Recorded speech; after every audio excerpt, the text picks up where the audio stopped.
Hey guys, LevelCap here, and today in gaming, GTA Online is getting a massive improvement, Hell Let Loose is coming to console, a ban wave hit Warzone, and much more.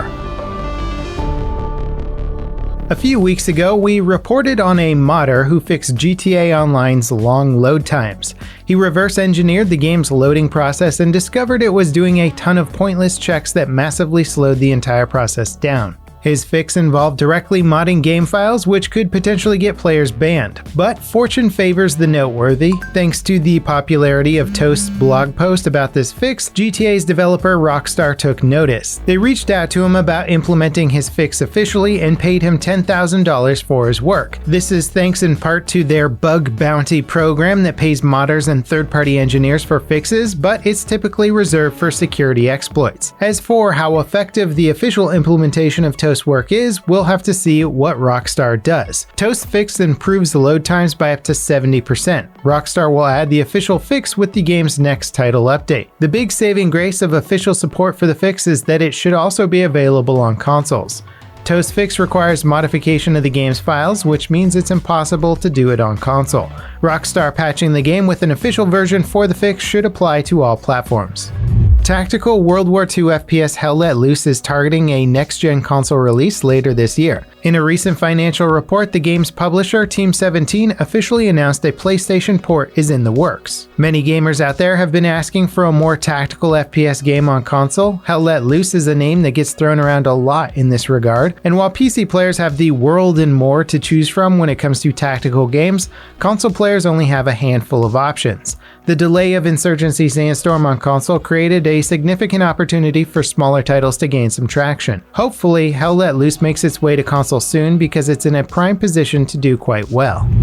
A new ban wave hit Call of Duty Warzone today. How many accounts were banned wasn't revealed, but it's probably tens of thousands of accounts if past ban waves are anything to go by. They're promising more ban waves are on the way. Raven also announced that they deployed a hotfix to address yet another infinite stim glitch that popped up recently. Players have started protesting Warzone's infamous rose skin. A video titled #ProtestTheRose popped up on Reddit recently, and it gained a ton of traction with the game's community. The skin in question is dark matte black and it doesn't reflect light. So when someone's using it in the shadows, well, they're basically invisible. It's been in the game for several seasons, but became popular after the most recent Twitch Rivals Warzone event. Several teams in that event used the rose skin, giving themselves a very obvious advantage.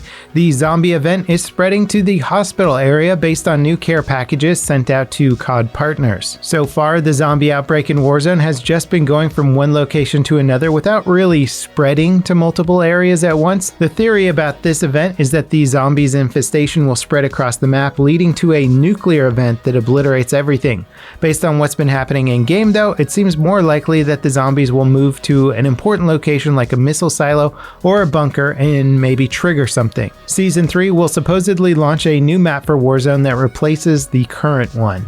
Nvidia's RTX 3060 crypto mining blocker has been officially cracked by, well, Nvidia. They accidentally released a development driver that excluded the blocker. Miners discovered the flaw in the driver and got to testing its limits. They found that mining only works on a single GPU with a monitor connected. Doing anything else triggers the blocker. Setting up a GPU mining server with Nvidia's hardware doesn't really seem possible, even with the driver. Part of what makes getting around Nvidia's blocker so tricky is that, at least for the RTX 3060, it's built into the physical hardware. However, it's almost certain that miners will eventually hack Nvidia's hardware to mine at full capacity, but who knows how long that will take. The Doom Eternal Ancient Gods Part 2 teaser trailer that leaked this weekend was actually released officially. It looks epic as you might expect and shows the Doomslayer battling it out with some super powerful looking enemies. A full reveal is potentially launching tomorrow, so stay tuned for more info soon. If you've been wondering what the slow-mo gun-fu puzzle solving of Superhot would look like if you turn the action up to 11, the game Severed Steel might interest you. It's an upcoming FPS that blends the slowdown mechanics of Superhot with fast-paced action mechanics. It's coming out this summer for PC, PlayStation 4, and Xbox One. The latest trailer for the game is a banger and shows many interesting mechanics like sliding with furniture and grabbing grenades off of enemies.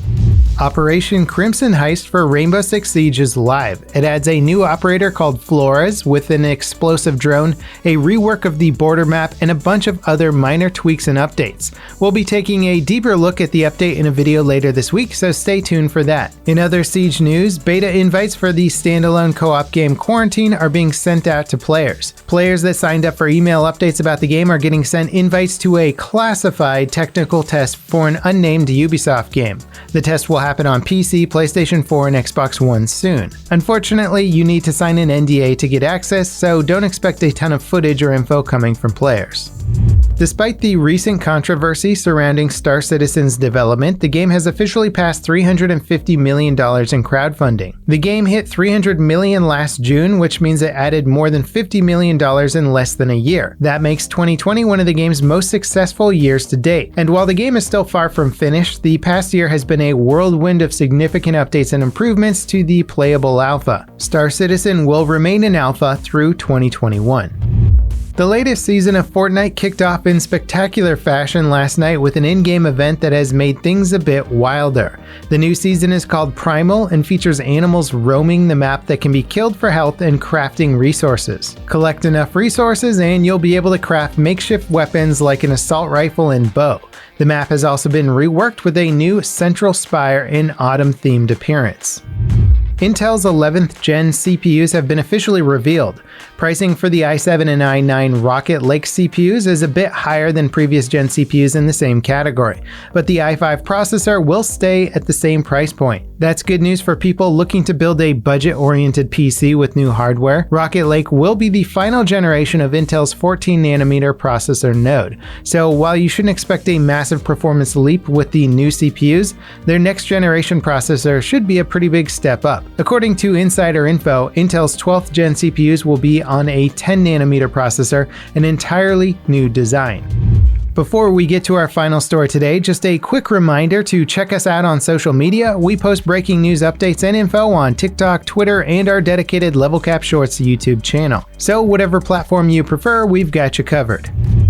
Taiwanese horror game Devotion is finally available for sale after being forced off of Steam and other digital distribution platforms 2 years ago. The game was delisted because of a placeholder asset that made fun of the Chinese government being included in the launch version of the game. Since then, it's been steeped in controversy and a constant target for Chinese spam operations. Most recently, GOG.com canceled their plans to sell the game due to many messages from gamers asking them not to. While that was an unfortunate blow to the game, the developers are now selling Devotion DRM free directly from their website. And that wraps it up for today in gaming. Thank you guys so much for watching, and I'll catch you next time. This is LevelCap signing off.